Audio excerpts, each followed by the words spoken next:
My name's Peter Kuzminski. I'm the writer and director of the Channel 4 four-part drama called The Promise. The soldier on whom our story centres is part of the 6th Airborne, a group of paratroopers, many of whom had served during the Second World War and were now serving in Palestine, as it then was. And we chose to focus our attention on the particular group that were garrisoned in the port town of Haifa, which is now in northern Israel. And we were able, with a great deal of help from the local community and particularly the mayor's office, to shoot a good number of the scenes actually in Haifa. Now, of course, Haifa has changed, and particularly Haifa port, where the great exodus of Arabs in May of 1948 took place, has utterly changed. But there are parts of the city, some of them now derelict, that are unchanged since the war in 1948. Some of them are sort of cordoned off and fenced off because they're deemed to be dangerous. The structures are a bit unstable. But with careful surveys and with help from the local community, we were able to stage a number of our battle scenes and even some of our residential scenes in the real locations in Haifa.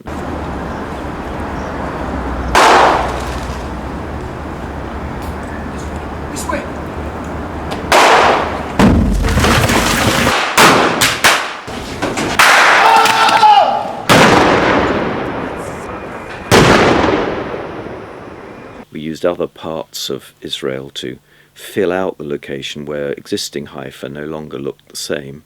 We also shot in parts of Tel Aviv, parts of Jaffa, and really all over Israel, going right up into the Syrian border in the north to a Druze village, which doubled for Deir Yassin. But the drama is primarily set in and around Haifa, and the majority of our locations were there. We're about to get shot. That's my wheels right there.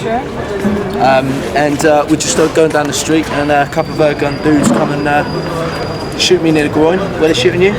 Oh, execution style, straight for the head.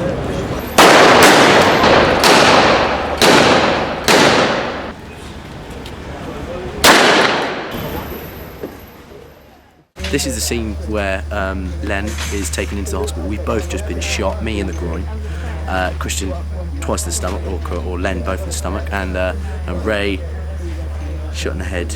We don't know what's going to happen to him. So this is just us basically running through this movie, the montage scene. Loads of blood. It's horrible. This is Christian. Hi, Christian. This is the audience. So, tell us what's happened. Where did it all go wrong? Well, got shot.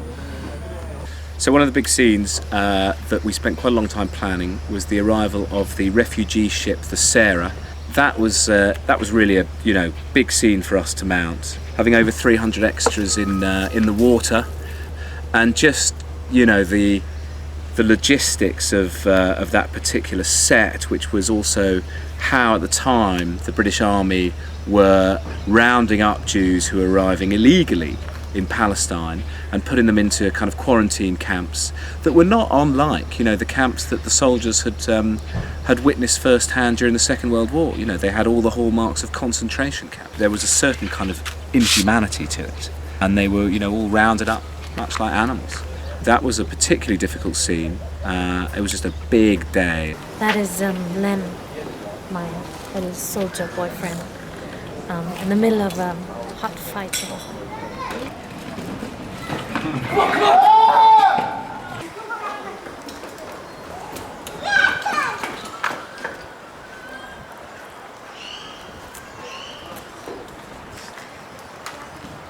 Here we are again. It's really magic because we're in Haifa all of a sudden. And amazing.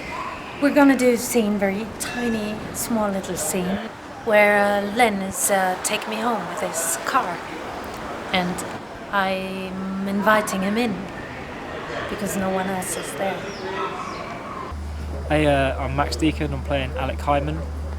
Today we're doing the burning of the huts at Bergen-Belsen, so it's a big scene because it sets up the Sixth Airborne and their story, and this is kind of where we join them at burning these huts, and it's kind of very much sets up our feelings towards the Jewish people coming into Palestine. As we put the last remaining huts of Bergen-Belsen concentration camp to the torch. Their destruction marks the completion of the great task of liberation for which the Allied nations have struggled these last 6 long years. Company! Combination!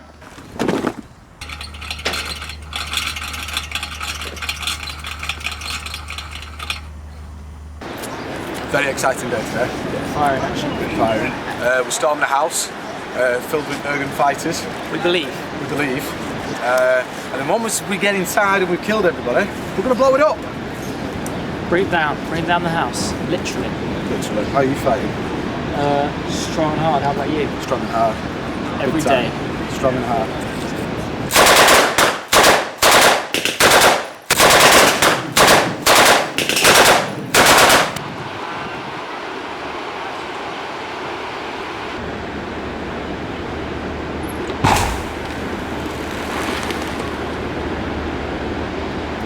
Me and Max have a little ritual. Max, are you ready? I am. Lock and collar. Today we're going to blow up the King David Hotel. Don't let the Mossad know, you know? These are the terrorists. They're gonna blow up the whole place.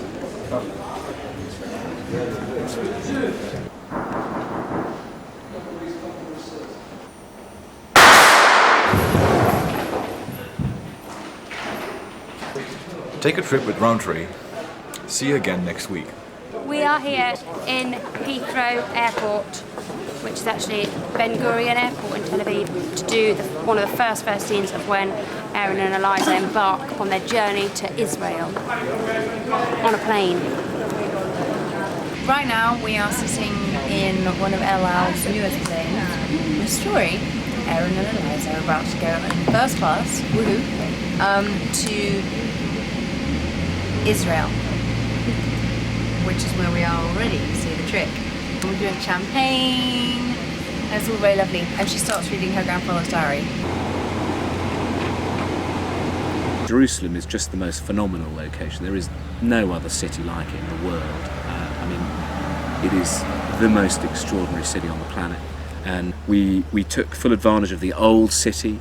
We used parts of the modern city, and we also used parts of East Jerusalem as well. Well, we're in the old city of Jerusalem, and this is an orphanage, a Catholic orphanage, which we're using as the location for a scene where Erin is taken by Paul to a Competence for Peace meeting, and this is the scene where she first meets Paul's friend Omar and listens to the two of them talking about trying to end the occupation.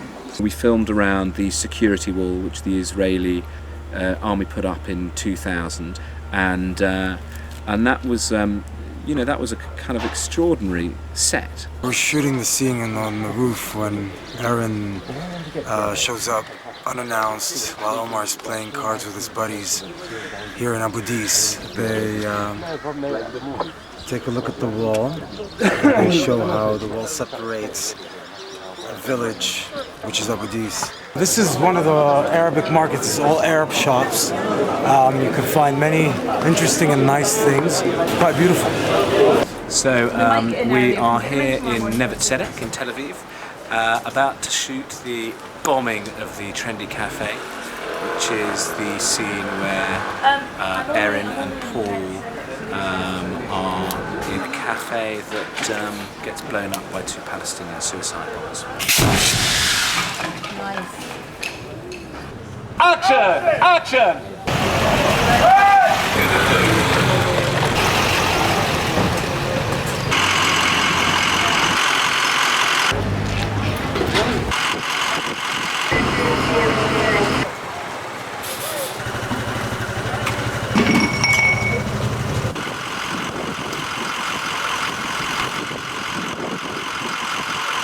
How you feeling, Claire? Traumatised, to say the least. Erin is again getting me in trouble. Yeah, right there. She's getting me in trouble again. I have to go in and look for Abu Yusuf's house. There happens to be a funeral of his daughter, who happened to have just martyred herself a week ago. I told her to wait, and she still barges in and doesn't listen to me as usual.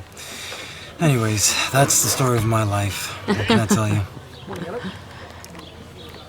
I'd like to thank very much the enormous, wonderful and resourceful cast and crew who've helped me, propped me up, encouraged me, supported me and my colleagues at Daybreak Pictures through the making of this extraordinary epic, certainly the most challenging and demanding thing I've done in 30 years in television and film.